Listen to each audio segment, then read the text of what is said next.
What's going on, you guys? Welcome back to the SFS channel. My name's Gavin, and today I've got some waiver wire pickups for you guys heading into NFL Week 7 action, as well as a preview for what are some big takeaways from Week 6 and what you can expect going forward into Week 7. So for all the relevant fantasy football information you guys need for the rest of the season, make sure to stick around here on the SFS channel and subscribe and turn that bell on so you guys never miss an episode.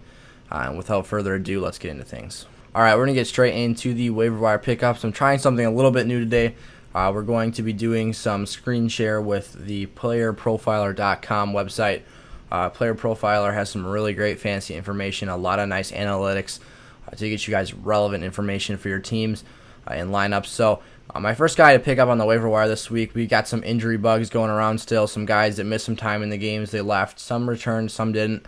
And, of course, Miles Sanders, for the second straight week, had a huge run, 74 yards, I believe. He ended up fumbling it into the end zone, and J.J. Arcega-Whiteside picked it up for a touchdown, which was really a saver there. But Sanders, unfortunately, went down with an injury and never returned to the game after that point. It was looking like a knee injury, I believe, and he didn't return to the game, like I said. So we're not really sure what we're looking at here. Hopefully it's nothing serious. I have Miles Sanders in a ton of leagues, but like I said, if it's not serious, that's great. But in the meantime, if he does end up missing time, which I really hope he doesn't, Boston Scott's the guy you need to go after. Boston Scott is not going to quite produce the Miles Sanders RB1 numbers, but Scott is a safe RB2 high-end flex play if you need him in your leagues. He's not very highly owned either. I think Boston Scott carves himself out a nice role in the passing game and can get some nice reception numbers as well as a healthy but not too fantastic rushing total as well. My next guy up on the list is Giovanni Bernard for the Cincinnati Bengals. Joe Mixon actually went down with a foot injury in the game, but ended up returning, which is a good sign for fantasy owners. But Giovanni Bernard was pretty good in his absence. I think throughout his career, Giovanni Bernard has been a very solid player. He's been a very sturdy fantasy football guy in the time he's had as a starter, although that has been limited. But I think Giovanni Bernard's a guy you need to pick up this week just in case Joe Mixon has a setback. I think that his role is unlikely to be large this week, as Joe Mixon did return, but I think that he's a safe stash away option on your team. Then my next two guys here are Mark Ingram's backups for the Baltimore Ravens. That's, of course, J.K. Dobbins and Gus Edwards. I think that these are two guys that have a little bit of a fantasy role increase in volume due to the Mark Ingram injury. Obviously, J.K. Dobbins, I think, is owned a little bit more than Edwards, but I think that Gus Edwards is a guy that you guys need to own as well. They are both kind of hammer guys. They have some explosive playability as well, but I think that Gus Edwards is probably likely to be the lesser-owned fantasy player, but they're still going to be in that dual backfield set, so expect probably flex numbers out of these two guys, and given some touchdown dependency, could be penciled in as RB2s as well. Not really sure how much time we're looking at for Mark Ingram's injury, but I think that the amount of time that these two are going to have an uptick in fantasy is limited as well. A lot of these backs you're seeing on the waiver wires this week are obviously not pencil-in starters for the rest of the season. They're probably 1 to 2 week plays. You're probably going to end up dropping them after a while as well because their fantasy value is not going to be able to be sustained. But for the meantime, they're very valuable and could give you enough of a boost in your lineup to win you a week or two in the next couple weeks here. This next player is a bit of an interesting one, and that's Lamical Perine of the New York Jets. Obviously, the Jets are a terrible offense. They just got crushed by the Dolphins. But I think that Perine actually has some decent fantasy value moving forward. Frank Gore, in his old age, is certainly not a good receiving back, and we saw that when the Jets got into a bit of a hole, actually it was a bit more than just a bit of a hole, but once they got down big, Perine was coming in on the passing downs, and he was getting a lot of looks from Joe Flacco on short passing situations. He didn't haul in too many of them, but he got a lot of targets, so that's encouraging for his value. He could honestly be a flex player in weeks when you have a nice matchup for the Jets with a opposing defense that's not too hot. Obviously, the Jets' offense is as bad as they come, but Lamical Perine is a guy who I would give consideration to in certain weeks given matchups. Otherwise, I'd keep him on your bench as a stash away, and obviously if something were to happen to Frank Gore, his rushing attempts would see an increase as well. So maybe Lamical Perine is one of the more intriguing options for the long-term play, but I'm still not too high on him just because he is a Jets running back, and I think that you guys have to proceed with caution when looking at anyone besides maybe Jamison Crowder from a fantasy perspective on that team. Tim Patrick here is another guy who is not very highly owned in fantasy leagues, and he's been one of my favorite waiver wire pickups for me. I grabbed him 2 weeks ago off the waiver wire in my league, and he really saved my team. I have a super RB heavy team, but they're all seeming to get hurt right now, and my wide receiver core was thin coming into the season, and a lot of them didn't produce very nicely. Julian Edelman was my guy last year, who was a wide receiver one for me, but with Cam and that new offense, he's really flinching too. Julian Edelman does not look that great, and Tim Patrick has been a lineup saver. The guy's gone over 100 yards 2 weeks in a row, I think, or 2 games in a row because they had that bye. But Tim Patrick's got in the end zone as well. He's been very consistent, and with Cortland Sutton off the field, Tim Patrick is a guy to look to for your fantasy lineups and even in starting situations because Drew Lock likes to throw the ball down the field, and Tim Patrick is a very good player.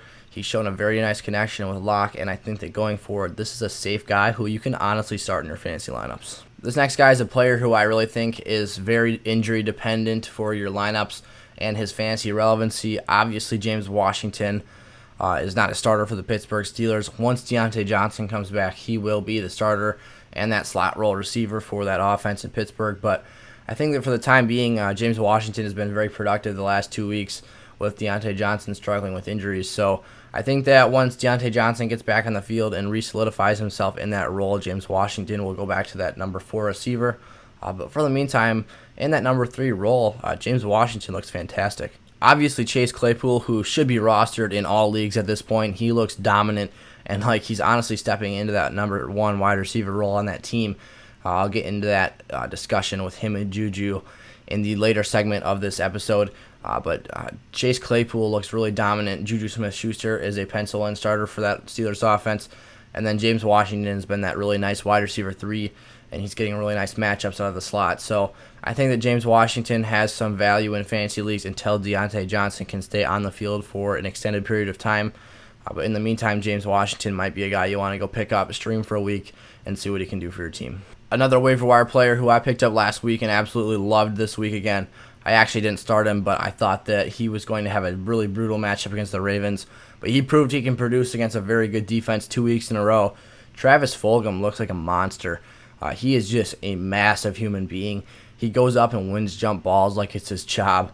And it really is in that Eagles offense. He looks like a younger and better version of Alshon Jeffrey. Alshon Jeffrey's washed. He's injured. He used to be a really exciting player to watch, but at this point in his career, he's just not relevant anymore. And Travis Fulgham and Carson Wentz look like they have something special going.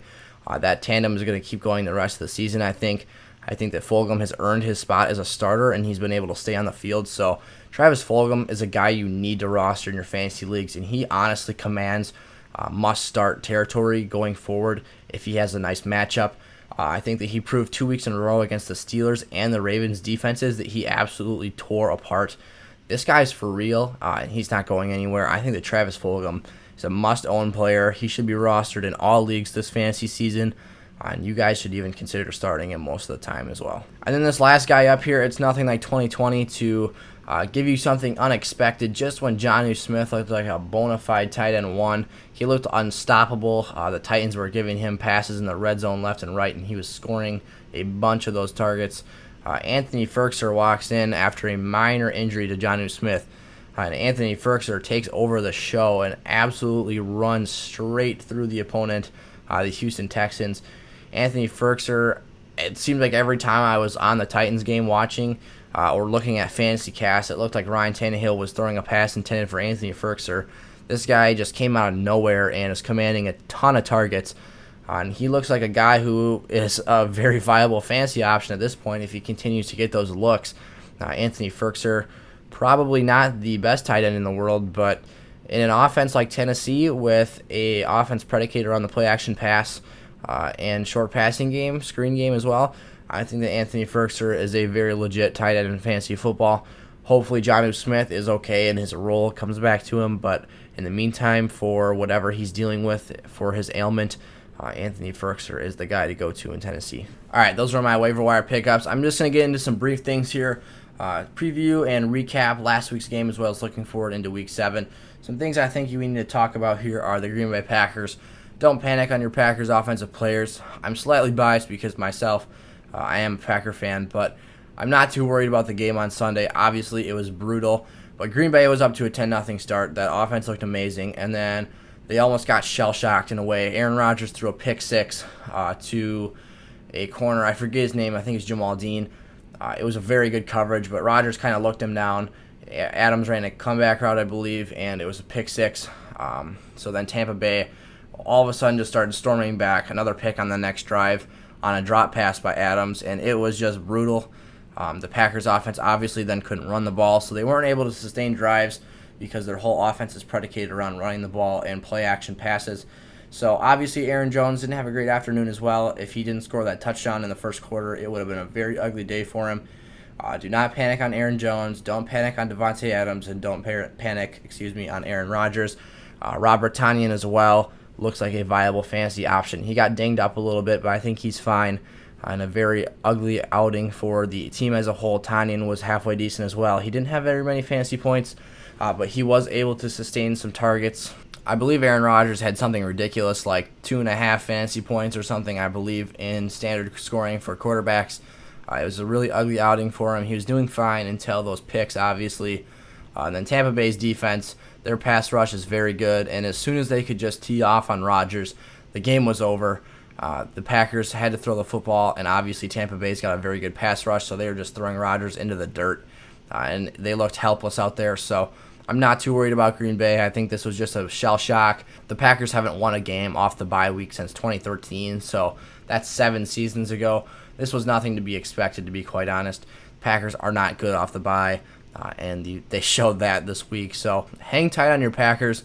Tomorrow in the trade advice video, I will get into if I think you guys should be buying low or selling high on some guys, and there will definitely be some Packers in that episode as well. So make sure to stay tuned for that and subscribe to the channel, turn the bell on so you do not miss that episode. My next guy I want to talk about here is Raheem Mostert for the San Francisco 49ers. He has been electric this year. He looked very physical. He was playing great football on Sunday Night Football last night, but he went down with yet another injury. I'm not too concerned that this is going to cause him to miss time because he was helmet on the sideline. He was ruled as out for most of the entire second half, but he looked very engaged in the game. It looked like he wanted to go back in, but I think the San Francisco 49ers training staff are being cautious with him. I'm glad they did so. Obviously, we wanted those points milked out of Raheem Mostert last night, but I think that long-term it's better for his value to keep him healthy, keep him on the sideline, and make sure he's ready to go for next week. Sorry, guys. It's my first time doing this player profiler thing, so I forgot to pull up Mostert's picture, but here he is. Here's all the relevant information you need to know about him. But anyways, like I was saying, it is relevant that Raheem Mostert is dealing with so many nagging injuries. It's slightly concerning, but just the main thing is we're hoping that he can stay healthy for a long period of time. We're hoping that he can sustain that on-the-field play. Obviously, he had the MCL sprain. He's back from that. He recovered very quickly from that, I believe. But hopefully Mostert is good to go for next week. I'm very confident that he will be ready to go. Like I said, he had his helmet on. It looked like he wanted back in the game. So I think that Mostert will be ready for next week's action. And let's keep our fingers crossed that Raheem Mostert is able to stay healthy the rest of the season. 2 guys here on the Eagles roster who they have 2 more injuries. I just touched on Miles Sanders earlier when I talked about Boston Scott and his value for the waiver wire this week. But Miles Sanders, for the second straight week in a row, had a 70-yard breakaway score. But on this time, he unfortunately fumbled the ball and injured his knee on the play. He did not see the field for the rest of the game. Miles Sanders looks really good this year. He's very explosive. He's an electric runner, and he's clearly an RB1 in fantasy, but we need him to stay on the field.